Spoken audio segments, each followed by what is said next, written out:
Pull down and turn to your right. If you force it, you'll break it. This won't come out, Bob. Push the switch forward. A single light bulb is preventing a modern jetliner from landing. Screwing around with a 20-cent piece of light equipment on this plane. Struggling to fix a minor problem, a much more serious one develops. We're still at 2,000, right? Hey, what's happening here?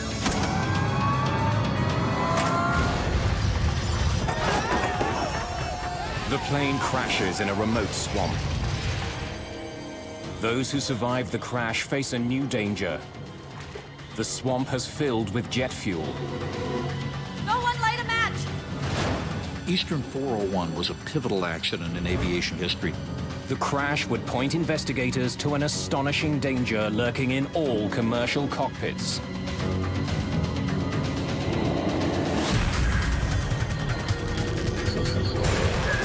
Mayday.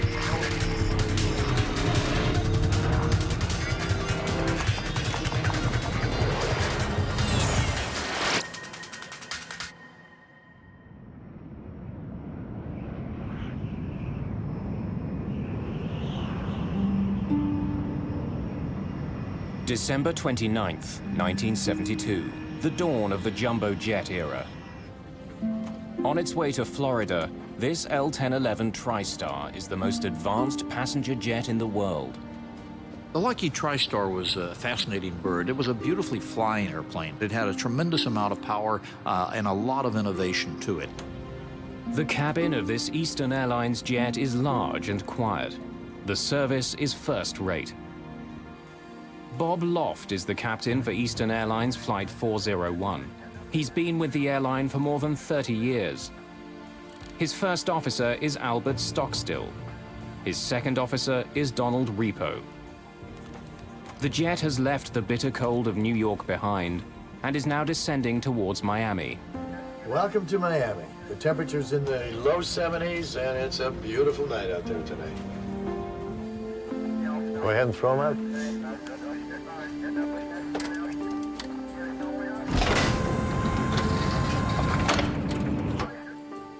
Angelo Donadeo is an off-duty Eastern Airlines maintenance expert. He's catching a ride back to Miami. There are 176 people on board tonight's flight. Most are heading south for New Year's. Ron and Lily Infantino have been married for only 20 days. They've just spent Christmas with his family. The seatbelt sign came on as normal. We're in a final approach. I look out the window there, and I could see lights at the airport. Close to midnight, the plane begins its approach to Miami International Airport. Stockstill flies the plane, while Repo performs a landing checklist. Radar, Up, off. hydraulic panels checked, 35, 33. gear down. The captain notices a problem. Bird, is that handling? No nose gear. The light showing that the nose gear is locked hasn't lit up. I'm gonna raise it back up. The gear might not be all the way down. Loft tries again. The sound of the landing gear echoes through the plane. It makes a pretty loud grinding noise. If you've flown very much, you're familiar with that sound. So they did that several times. The pilots did that several times, and we weren't alarmed. It's just one of those things that happens sometimes, and we just kind of looked at each other and said, great, we're gonna be late getting home. Still no light. Loft isn't sure if his front landing gear is locked. If it isn't, landing could be disastrous. Tower, this is Easton 401. Looks like we're gonna have to circle. We don't have a light on our nose gear yet. Eastern 401 Heavy, roger. Pull up, climb straight ahead to 2000. Go back to approach control, 128.6. You want me to test the lights or not? Yeah, check it. Flight engineer Repo performs a test nicknamed the Christmas tree. It lights up every warning light in the cockpit to see if the bulbs are working. The nose gear indicator light fails the test. The bulb is probably burnt out. But there's a slim chance of a double failure. Both the light bulb and the landing gear could be broken. Bob, could you just jiggle the light? But the troublesome bulb is out of the captain's reach. On the ground, air traffic control directs Flight 401 to climb to 2,000 feet and circle away from the airport until the problem is solved. You want me to fly, bro? What frequency did he want us on board? 128.6. I'll talk to him. It's right above that red one, isn't Yeah, it? I can't get at it from here. Yeah, I can't make a pull out either.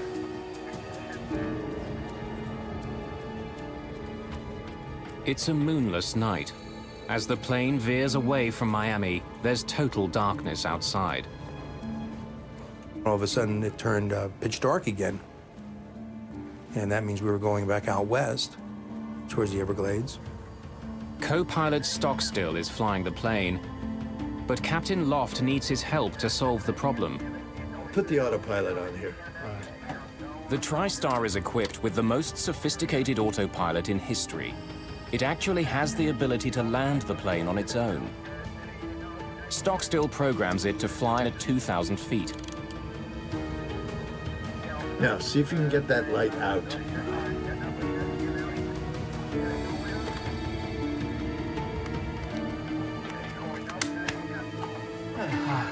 The light is finally removed.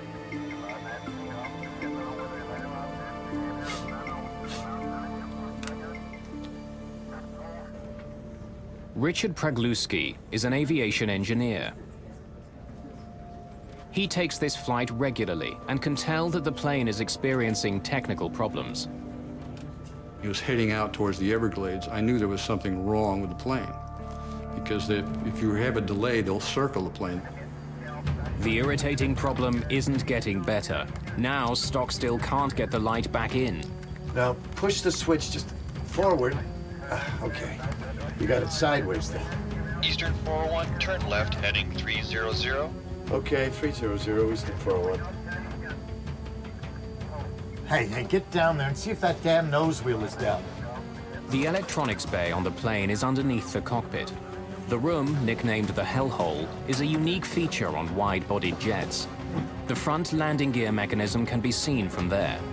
You got a handkerchief or something so I can get a little better grip on this? Hold down and turn to your right. Anything I can do it Now with? turn to your left one time. Get down there and see if that damn This thing... won't come out, Bob. If I had a pair of pliers, I could cushion it with that Well, I Kleenex. can give you a pair of pliers, but if you force it, you'll break it. Just believe me. To hell with it, to hell with this. Get down and see if we're lined up with that red line. That's all we care. Screwing around with a 20-cent piece of light equipment on this plane. As the crew struggles to fix the problem. In the cabin, Richard Pragluski sees something peculiar out of his window. I could see a tower to my right in the distance, and it looked like we were going into a glide path, which I found very strange. Pragluski has noticed something the pilots haven't. The plane is getting closer and closer to the swamp below.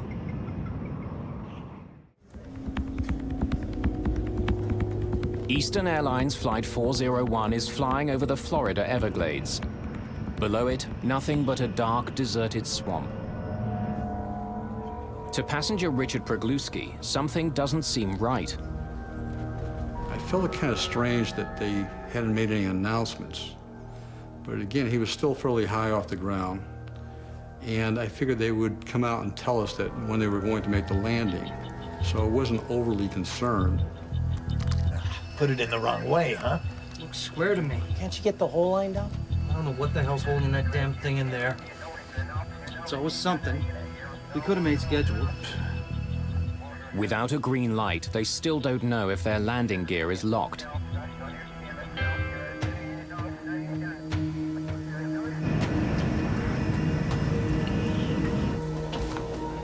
Flight engineer Don Repo is now in the belly of the plane. There's a viewing window in the hellhole which should let him see if the front wheels are locked in place.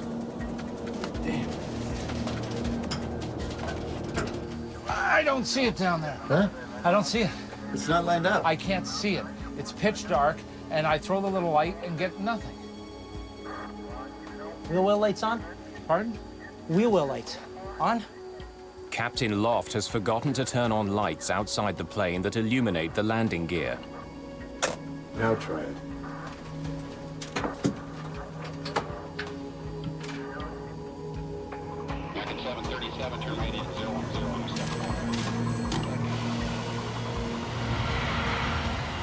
At Miami International, controller Charlie Johnson has just finished dealing with another troubled jet. National 607 has landed without incident. Fire trucks were deployed, but they weren't used. He notices that Eastern Airlines Flight 401 seems to have dropped from 2,000 feet to 900. But he's not overly concerned. It's not unusual to get false readings for several radar sweeps in a row. Eastern 401, how are things coming along out there? Okay, we'd like to turn around and come back in. Captain Loft believes that he'll soon get confirmation that his gear is locked. He wants to return to the airport. Eastern 401, turn left, heading 180.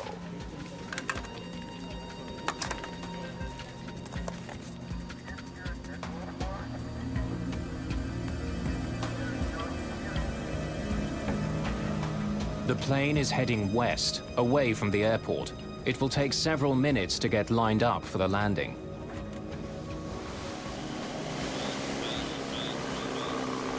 Deep in the Everglades, Bob Marcus is hunting frogs with a friend. Eastern Airlines Flight 401 roars past. I just saw the lights blinking across the sky, and it was so black. There's no horizon in the west, and you couldn't tell how high the plane was. Suddenly, the pilots make an alarming observation. We did something to the altitude? What? We're still at 2,000, right? Hey, what's happening here?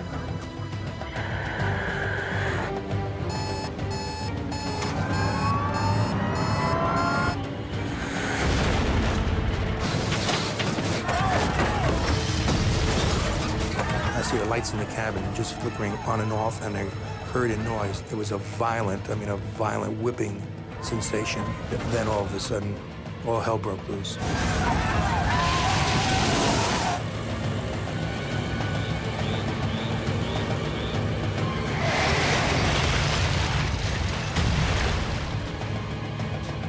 Charlie Johnson notices that Flight 401's altitude now reads as coastal, or sea level.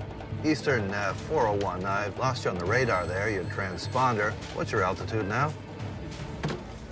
There's no response from Eastern 401. Another plane makes a disturbing report. Miami approach, this is National 611. We just saw a big flash. Looked like it came out west. Don't know what it means, but wanted to let you know.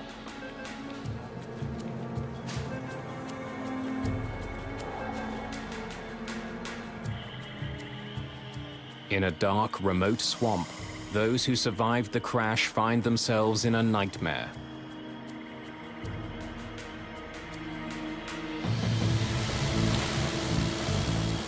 Bob Marcus races towards the site of the crash.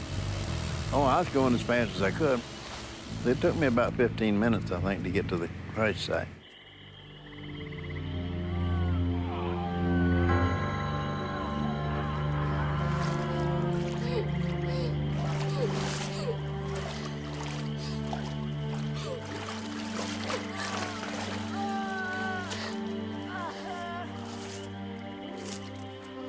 Remarkably, Richard Pregluski is alive.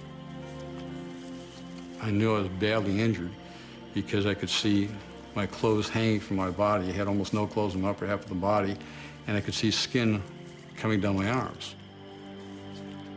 And I also knew that when you're in shock, you feel no pain.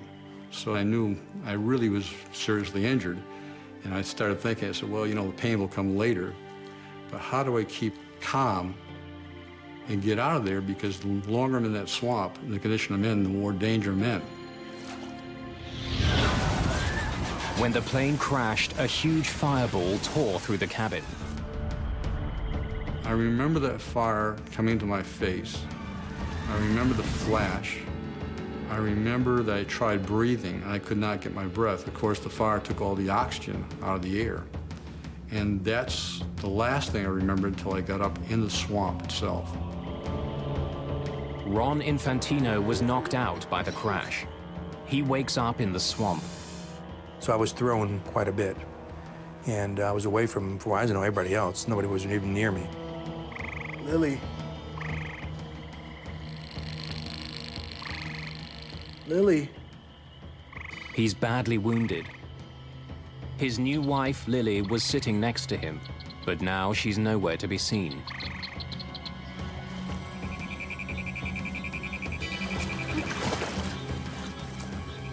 Swamp water doused the initial flames. But 20,000 kilograms of jet fuel has now leaked into the swamp. A single spark could start a deadly blaze. No one light a match! We're covered in jet fuel! What a sad thing to come through that crash and then have somebody do something stupid like strike a match and have us all just blow up. That was the real fear.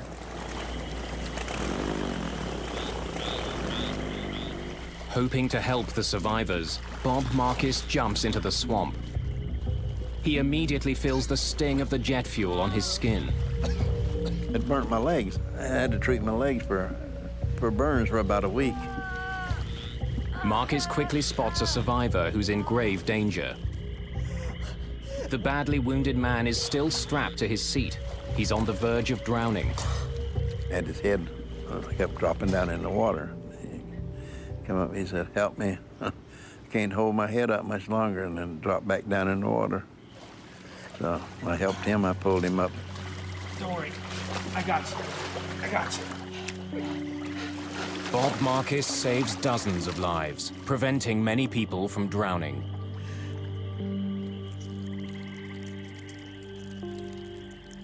Isolated from the other survivors and unable to move, Ron Infantino now has a new reason to fear for his life. After a while, the alligators and the snakes, you could hear them in the weeds coming by, and you could hear the croaking of the alligators because they started to come back to the natural habitat.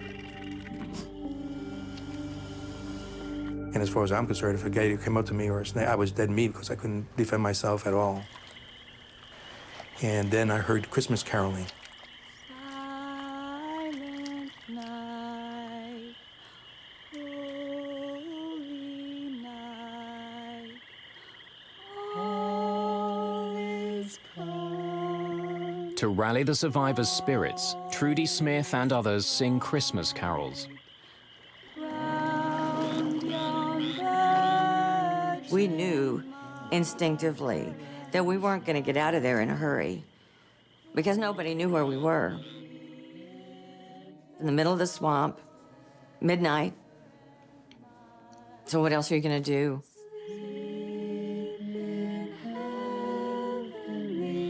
And you got to picture us this, I mean, in the dark at night, or you hear us singing in the wilderness.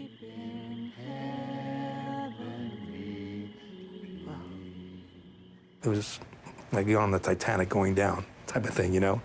It was unbelievable.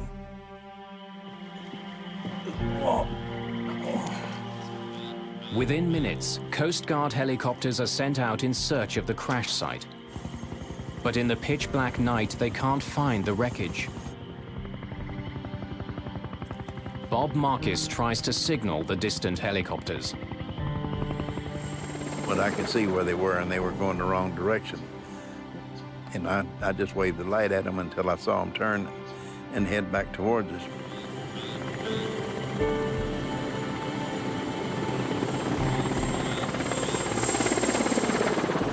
It seemed like we'd been in the swamps for a really long time when we heard a helicopter, and it was such a welcoming sound because that means somebody knows that you're there.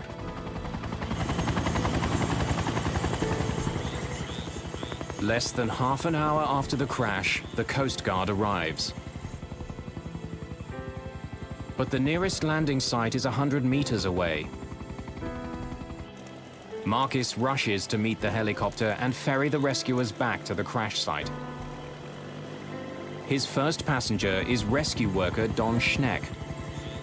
I made it to the airboat. He asked me, where are all the rescuers? And I said, this is it, let's go.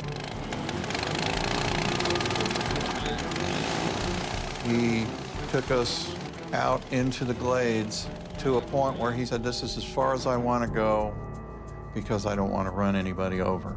And he said, there are bodies out here all over the place.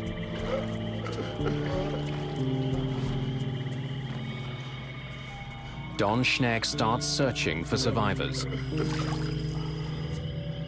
I approached the large object that I had seen at a small distance and realized it was the nose section of the aircraft. He's amazed to discover that Captain Bob Loft has survived the crash.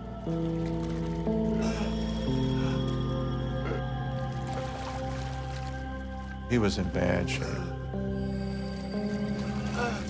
He had lacerations, so I knew he had broken ribs. I could tell he was in shock, so I calmed him down, told him, I'm the only one here right now, but they're coming. Just hang in there. I'm going to die. He told me that, and I argued with him. Anything to keep anything going. It just made me feel so inadequate because it was just me. I turned around and I looked back towards Miami and thinking, where in the heck is everybody? And at that time when I looked, I must have seen 50 lights coming. And I went, thank God. First Officer Bert Stockstill was killed during the crash. Captain Bob Loft soon dies at the scene.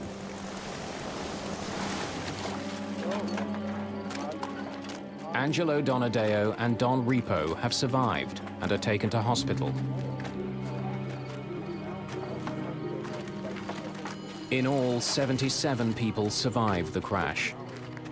99 people are killed. By dawn, all the wounded have been transported to Miami hospitals. Ron Infantino is one of the many who are struggling to survive. Priest comes over and does the last rites. So right then I knew I was in bad shape. And it's a scary thought. And of course at that time I'm still asking for Lily, you know, had they seen her? It was such a madhouse there that night, you could imagine. Lily. Where's Lily?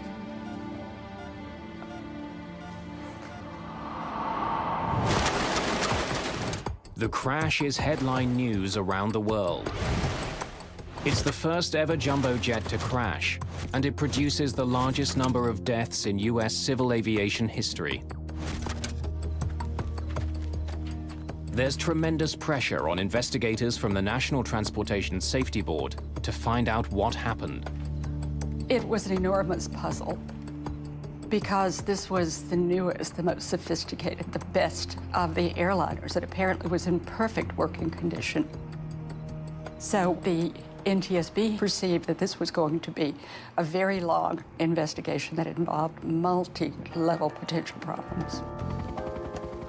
The crash site itself is an important clue for investigators arriving at the scene. The trail of debris is enormously long. That suggests that the plane hit the swamp almost in the same nose-up position as it would while landing at an airport. Its descent was clearly slow and gradual. NTSB investigators have documented the final settings for many of the instruments in the cockpit. They discover that the autopilot was set to maintain an altitude of 2,000 feet. So why didn't it? Maintenance expert Angelo Donadeo is interviewed. All he can tell investigators is the crew was trying to fix a light bulb before the crash. Within days, the plane's 2 black boxes are recovered. Investigators hope they will provide some answers. Before they can extract the data, flight engineer Don Repo dies in hospital. Ron Infantino is given some devastating news of his own. The body of his wife Lily has been found under the plane's wing.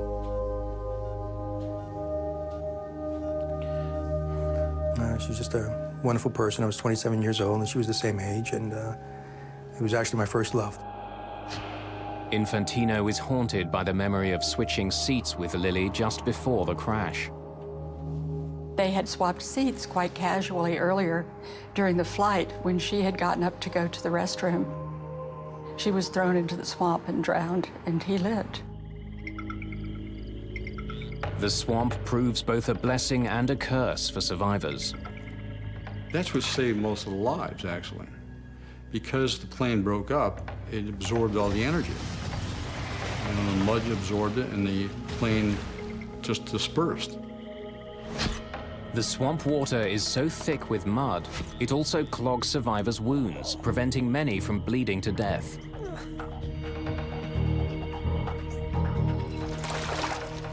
But there's a deadly new threat facing some survivors. Their wounds have become infected, contaminated by a deadly organism found in the black mud of the Everglades. The organism produces an infection called gas gangrene. It can kill a person in just 2 days. Gas gangrene can only be destroyed in a hyperbaric chamber. It's a pressurized container that gets filled with high levels of oxygen. The oxygen gets forced into the wounds and kills the bacteria.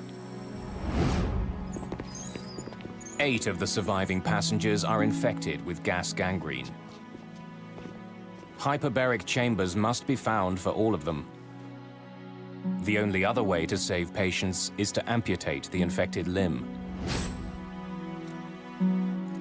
Ron Infantino's arm is badly infected. Doctor came in and says, well, we've diagnosed it as gas gangrene. He says, we got to take your arm off immediately, or I have to get you to a hyperbaric chamber. Unfortunately, he says, the only hyperbaric chamber is at Mercy Hospital, and that's all been taken advantage of. Unless doctors can find a chamber soon, Infantino will lose his arm. While doctors search for a chamber for Ron Infantino, investigators examine what's left of the plane. They test its flight controls, engines, instruments, and its electrical and hydraulic systems. The plane was virtually new. It was in perfect condition. There was no mechanical reason found that would have caused the crash. In fact, some parts of the plane are in such good condition that the NTSB gives them back to Eastern Airlines so they can be installed on other airplanes in its fleet.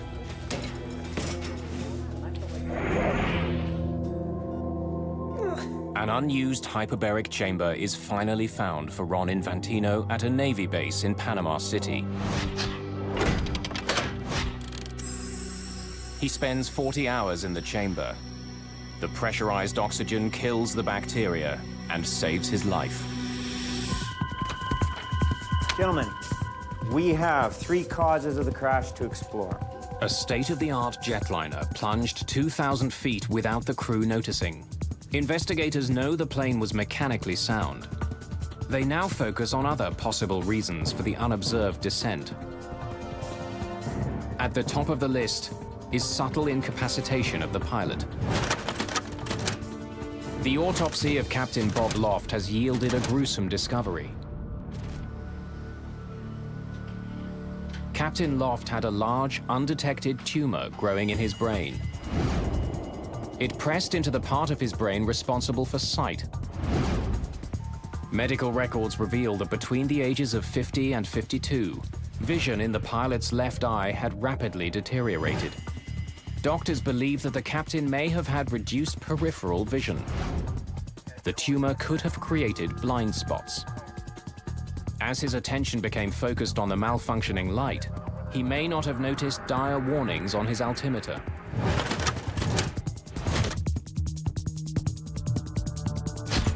Investigators consider a stunning possibility.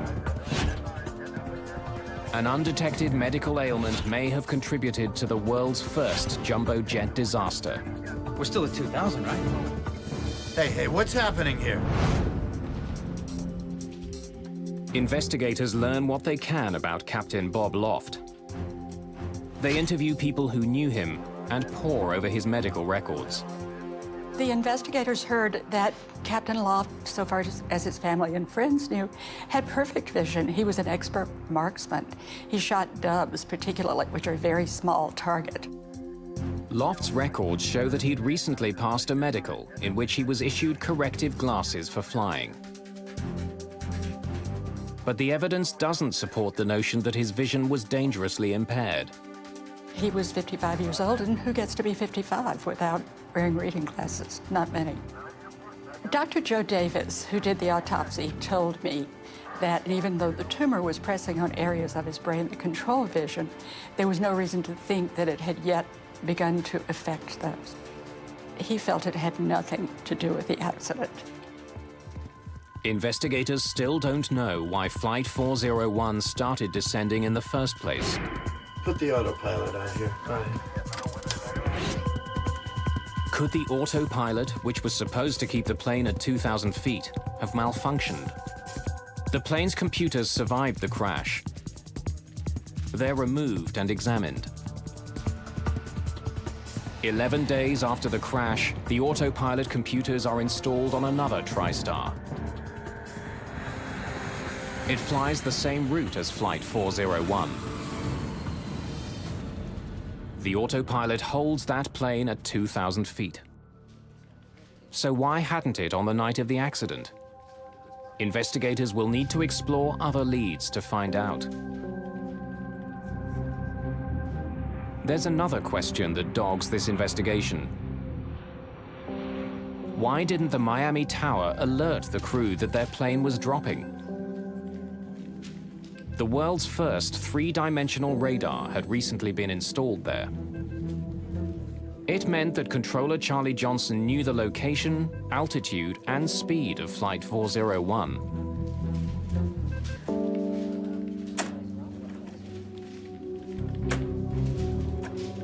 National 607 is declaring... Investigators study recordings of Johnson's conversations Fire and ambulance sent out right away. and discover that on the night of the crash, it was another plane that demanded most of his attention. National Airlines Flight 607 was coming into land just ahead of Flight 401. That flight was having its own landing gear problems. Emergency runway 9 will need fire and ambulance sent out right away. As he focused on the emergency, Johnson handed Flight 401 over to another controller. But just as National 607 came in for its emergency landing, the other controller phoned Johnson and handed Flight 401 back to him. Eastern Heavy's coming back to you. Unsafe nose gear. No. At the time, Flight 401 was already over the swamp. Johnson had 5 other planes to monitor. He was also dealing with the aftermath of his emergency landing. National 607 has landed without incident. Trucks were deployed. That's when he noticed that Flight 401's altitude had dropped to 900 feet. The way the radars work, still to a certain extent this happens, but back then it was even worse. Coast mode was a very well-known phenomena. I mean, you might lose the target for 2 or 3 minutes in terms of the altitude reporting part of it, and it goes and gives you some weird altitude, and then boom, it's right back where it should be. But the controller didn't stop there, and this was really to his credit.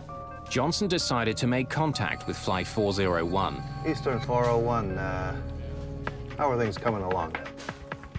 Okay, we'd like to turn around and come back in.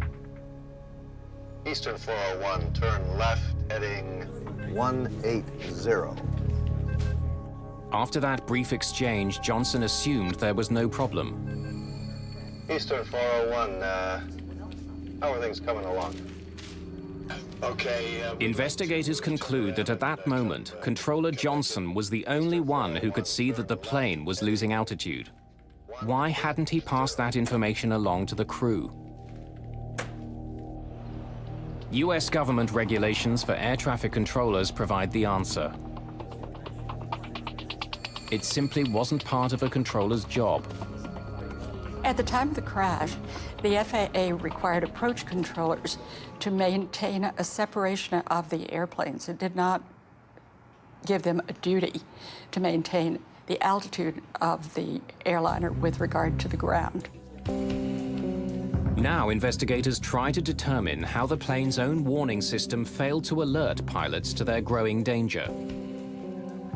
The L-1011 is equipped with an alarm that sounds if the plane goes 250 feet above or below the altitude selected by the pilots. As investigators replay the tape from the black box, they clearly hear that alarm sounding in the cockpit as the plane passed through 1,750 feet. Did you hear that? How did they miss it? Investigators closely examine the cockpit transcript to try to understand how the alarm was missed. Put it in the wrong way, huh? Swear to me. Investigators notice that just before the alarm sounded in the cockpit, warning the crew that the plane is too low, both pilots were completely absorbed with the landing gear light. The conversation also tells investigators that the flight engineer was below in the hellhole. The warning chime came out of a speaker at his workstation. Investigators begin to realize that the two pilots were unable to hear a perfectly audible alarm because they were focused so entirely on solving another problem. That chime, which is clearly heard on the cockpit voice recorder, was not registering in the minds of all the men on that flight deck. Not because they weren't trying to pay attention, but because they were tunneled in on this one problem. That's what we do as humans. Investigators now focus on crew distraction as a likely cause of this accident. Several instruments would have displayed the decreasing altitude. The major question was, why were the pilots so preoccupied that they were not looking at the instrument panel? They had to look at the human beings. They had to look at the interaction. They had to look at why no one was paying attention to the airplane as it began to creep out of 2,000 feet. That was scary territory in 1972. Investigators interview a number of pilots and make a startling discovery. Pilots admitted that they placed a lot of trust in the modern new autopilots flying their planes. They may have become overly dependent on the technology. Put the autopilot on here. Right. Investigators suspect that the Eastern crew was so confident in their autopilot that they didn't monitor their instruments as closely as they should have. Now, see if you can get that light out. Once the autopilot was on, none of the pilots paid attention to actually flying the plane. Still got to find out why that plane went down. Investigators still haven't determined the most crucial piece of information. If the autopilot was working, why did the plane dive into the swamp? We did something to the altitude? What? The pilot's conversation clearly shows that they hadn't deliberately started descending. We're still at 2,000, right? Hey, what's happening here? So why did it happen? The answer comes in a dramatic form when the NTSB conducts a public hearing in Miami 2 months after the crash. Before the hearing, an Eastern Airlines pilot named Daniel Gellert wrote the chairman of the NTSB offering to testify on his own behalf. He had flown the TriStar L-1011 and noticed some abnormalities. The world of airline piloting in 1972 was hostile to a pilot going around his chief pilot and his airline and raising his hand to the NTSB and saying, hey, wait a minute, I've had an experience too, because airlines were far more insular than they are today. Gellert tells the hearing that during a recent flight on a TriStar, he had accidentally dropped a map on the cockpit floor.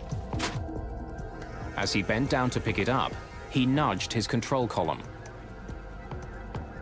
He noticed immediately that the plane's autopilot had been affected. The part of the autopilot controlling altitude had been turned off. The NTSB discovers that Gellert's experience is shared by others.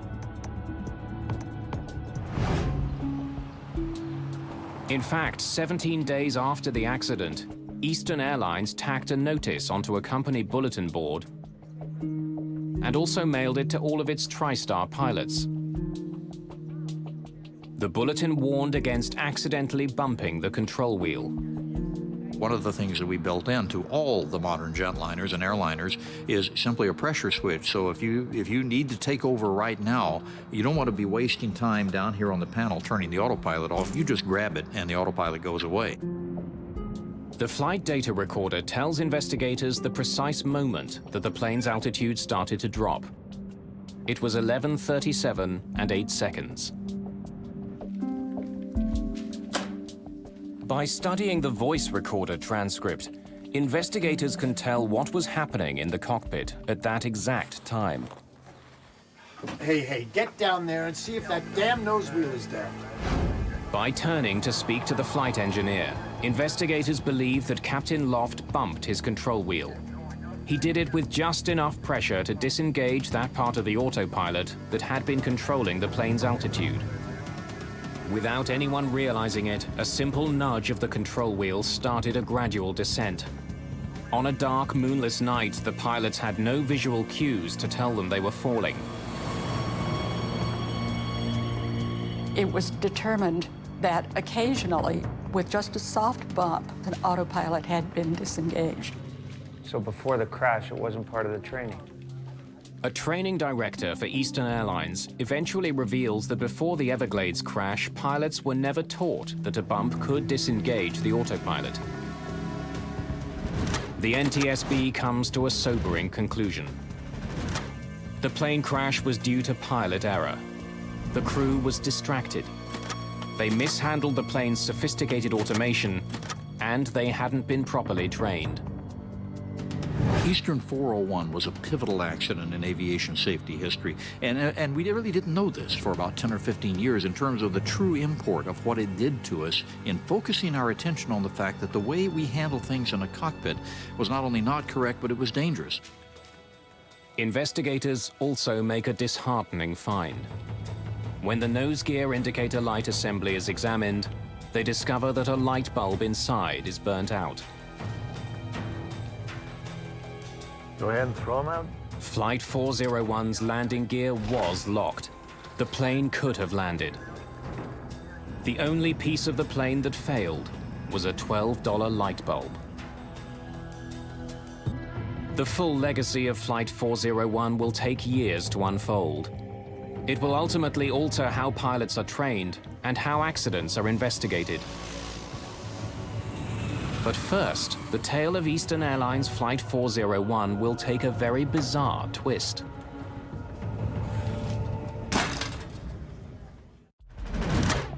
As far as the NTSB is concerned, the investigation into Eastern Airlines Flight 401 is over. Several recommendations were laid out to prevent similar accidents. Those include new regulations instructing air traffic controllers to warn pilots when they're getting too close to the ground. But 4 years later, it became clear there was a bigger lesson to be learned from Eastern Airlines Flight 401. In 1977, two 747s collided on a runway in Tenerife on the Canary Islands.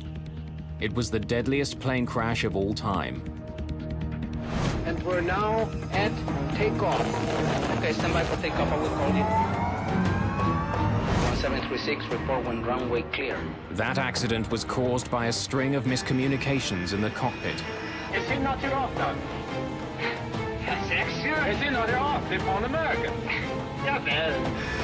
Investigators established that 70% of crashes were due to pilot error.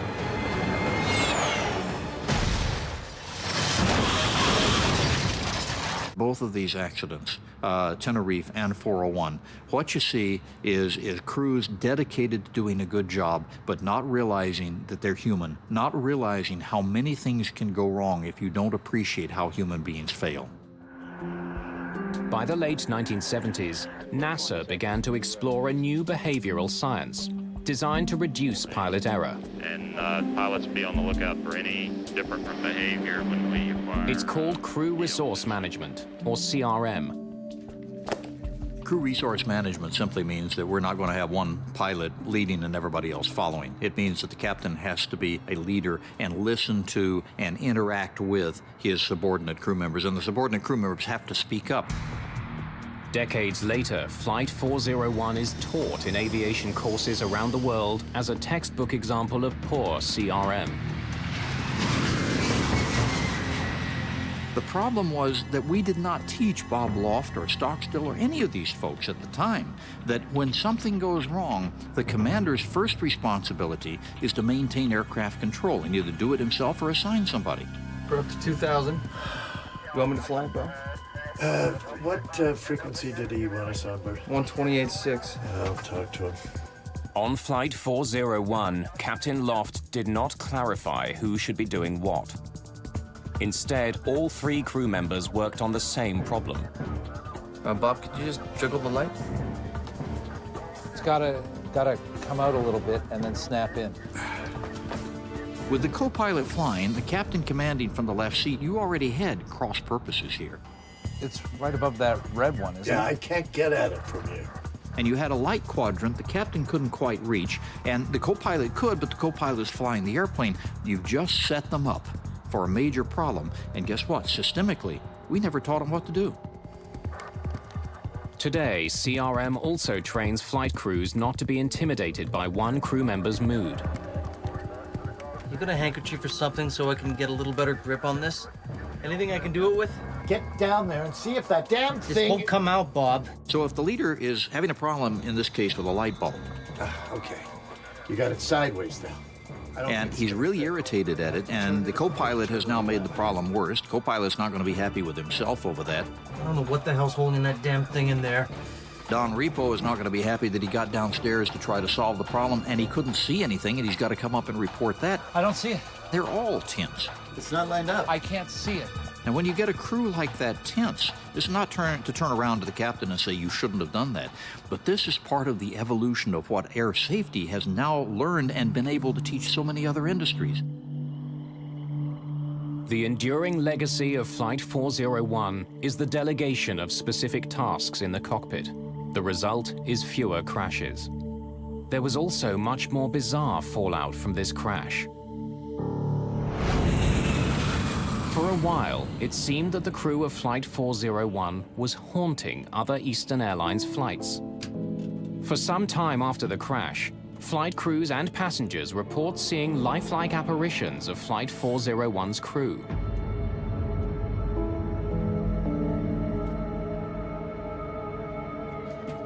Many of the ghost sightings were on aircraft fitted with recovered parts from Flight 401.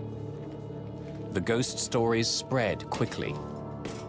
One book devoted entirely to those stories suggests that the ghosts were there to protect passengers and crew from further mishap.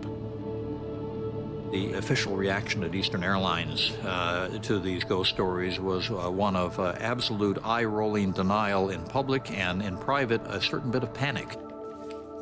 There are so many ghost sightings that eventually Eastern Airlines removes Flight 401's cannibalized plane parts from all other aircraft. None of those who survived the crash will ever forget the horror they witnessed in the Everglades that night.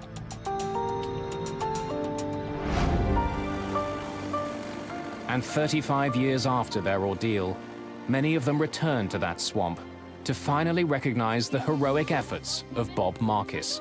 We're here today to recognize and to say thank you. Many of the ones who lived because Robert Marcus was there with his airboat. He saw them drowning and decided that the thing that he could do would be to save the ones he could save.